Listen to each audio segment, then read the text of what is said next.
Mad dogs and Englishmen go out in the midday sun.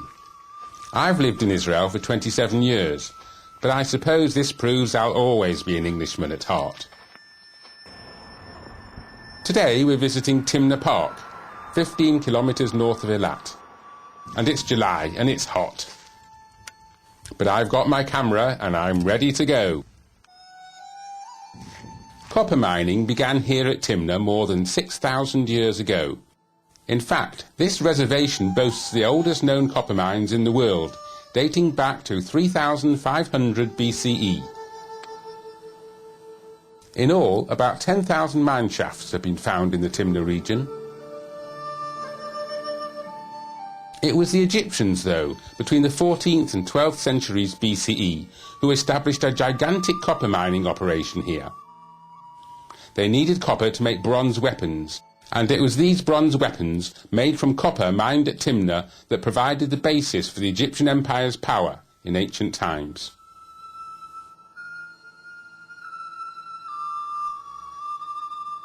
The abandoned mines were reopened by the Romans, followed by a period of closure lasting hundreds of years.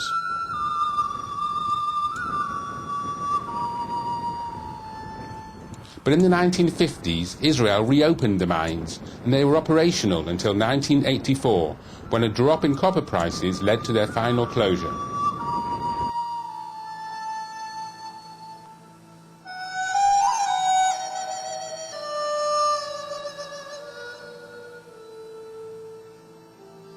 The geological landscape here is spectacular. That rock in the distance is known as the Mushroom. It was once part of the adjacent mountain. Erosion, caused by winds and rainstorms, has created this unique rock formation.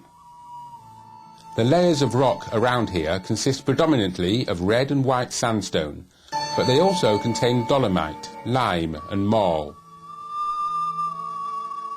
Here we're looking at a workshop and storage installations that were used for water, for tools and for charcoal, copper ore and clay.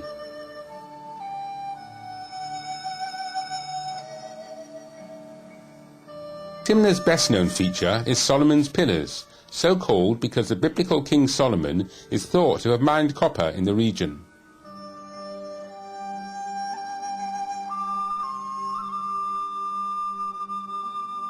The pillars were sculpted by rainwater seeping through cracks in the sandstone, gradually widening them until the columns became detached.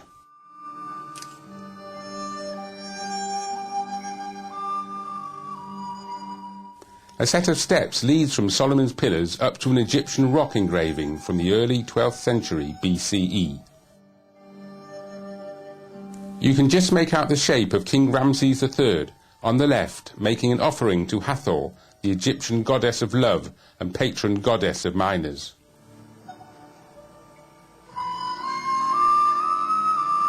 The steps lead back down to an Egyptian miner's temple. The recess set into the rock face would have held the figurine of the goddess Hathor. Excavators found more than 11,000 cultic offerings here. Clay figurines, broken pots, items of copper, gold and lead, as well as animal, bird and fish bones.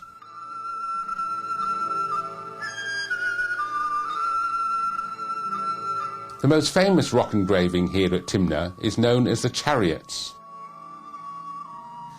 This is quite a large carving. It shows ox-drawn chariots with their Egyptian charioteers, who are armed with axes and shields. Time now for a little relaxation. Filling little bottles with the coloured sands of the region provides a few soothing minutes. And children love it.